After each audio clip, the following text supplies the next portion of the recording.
my name is Thuy-Linh, and today I'll be talking about technology leadership in the city of New Orleans, Louisiana. On the agenda, I'm going to first introduce what I do within the city. Then we're going to talk about assessments of current technology leadership, technology planning, AI literacy and policy, challenges to tech leadership, leadership recommendations, and reflections on technology leadership. So, a little bit about what I do within the city. I am currently a criminalist for the New Orleans Police Department Crime Lab, specifically in the drug chemistry unit. And as a criminalist, I do use technology every day. I use it to communicate with ADAs and detectives and other coworkers, and use it to write reports for any analyses that I've done. And I also use instrumentation to conduct the analyses. So for my unit specifically, we are not completely digitally transformed. Yes, we have started taking steps into becoming more digitalized and digitized, but what we are lacking is the cultural mind shift into accepting new technology into the workplace.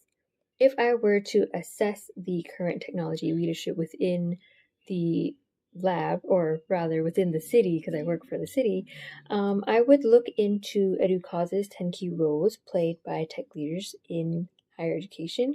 Now, these 10 roles are what EduCause thinks would be needed to implement a more proactive technology cultural shift into the organization. And while my lab does not fall under the scope of education, these leadership personnel can still establish like a technology literacy plan for the city. Now, does the city right now have these key players that EduCause list out? There aren't specific positions currently for these roles, but there are some folks in power who do want to incorporate more technology into the workplace, but these folks are not actively the ones creating the material and training needed for the technology to be used. There also is not like a dedicated team that is in charge of creating plans or helping workers establish tech literacy within the city. So, if there is this want and need for the city to cultivate a more formidable technology literate workforce, high priority investments will need to be made in the form of maybe new hires who are capable and able to create this cultural shift. Now, if we were to have this team of professional technology leaders, and they were to create a technology plan, there are a couple of things that they should consider. First thing is looking at what we have right now. So for the city, even though we don't have a technology plan or these like a technology literacy leaders, we do have a really capable IT department and also a very resourceful public library that houses a lot of upskilling resources for the civilians in the city. Now, if we were to assess what we are missing with a plan, which is the plan itself, but in order to see what else we are missing, we can look at the United States Department of Education's call to action for closing the digital access, design, and use divide. We can look in here to see what we are lacking and what we need more support for. Now, if we are talking about looking at modern advancements in technology today, we can look at artificial intelligence as a major player in the tech world.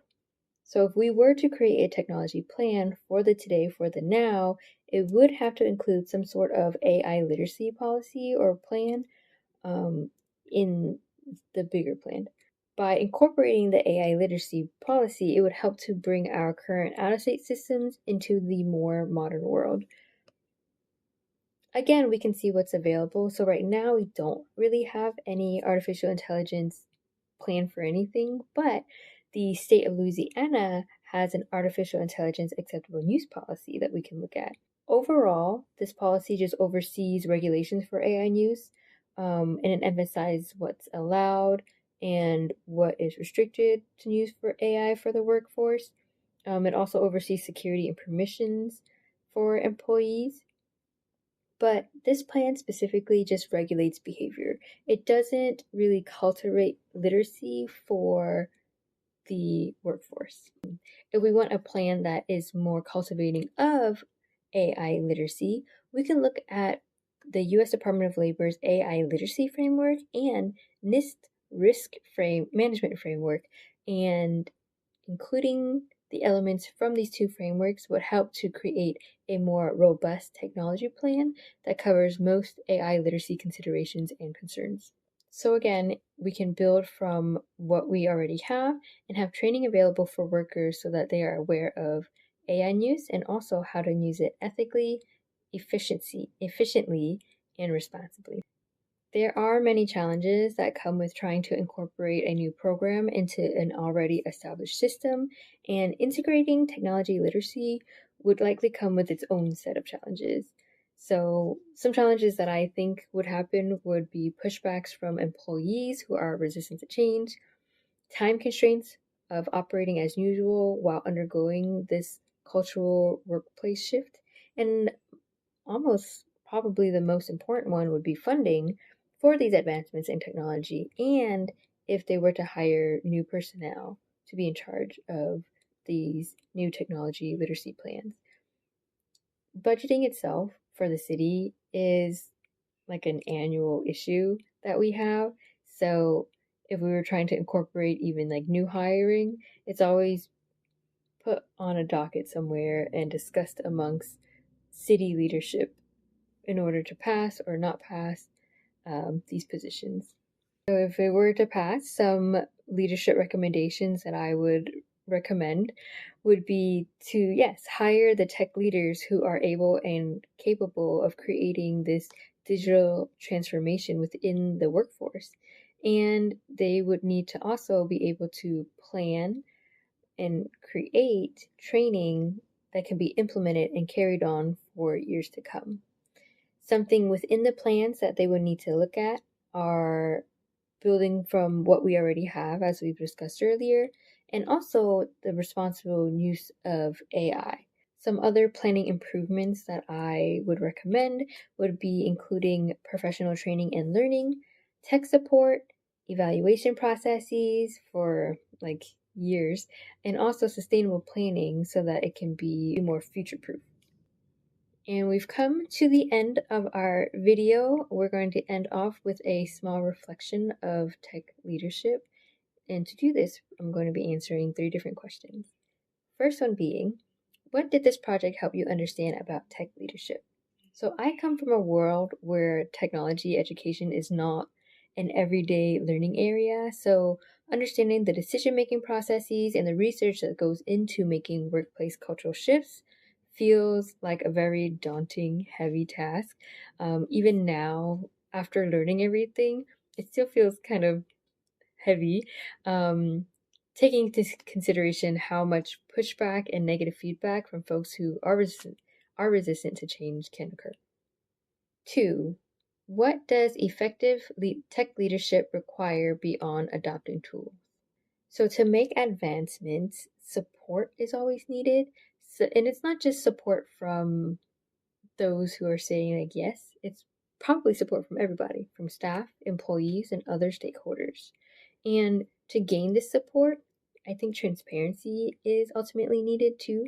So if people can be shown and convinced on initiatives that could better them, they would be more likely to support and be more willing to make the changes for the cause. 3. How has your thinking developed across the course? So, over this course, I've learned a lot about what it takes to be a technology leader and how much of that initial push into something new can take. I was surprised to see also how many organizations were proactively creating AI frameworks in recent years. We're talking like not just within the last 2 years, but from like 2021, they were talking about it already. And as a general public member, I was not aware that this was happening in the background. So it was very surprising to learn about and see. Um, Again, as a random person that's not in this education space, and just talking about AI in the general sphere, I do see that there are gaps between those who support AI use and those who do not support AI use. And in order to bridge the gap between these two groups as a society, I think acknowledgement from both parties would be something that would help bridge the gap. So the supporter side acknowledging that, yes, although AI is very great, there can still be very serious risks involved when using AI, but being able to talk about mitigating those risks in a proactive and responsible manner would be key. And also acknowledging that, yes, AI is not a human and it cannot produce or feel emotions the same as humans can. From the non supporting AI side, I think from them, if they were to acknowledge that there is a place for AI in the modern world that doesn't replace human thinking, but rather it helps to elevate and push for more creative outside of the box thinking, as long as it is used responsibly and ethically, it should be okay. So that is all I have for you today. My name is Thuy-Linh. Thank you for your time and attention, and I hope you have a great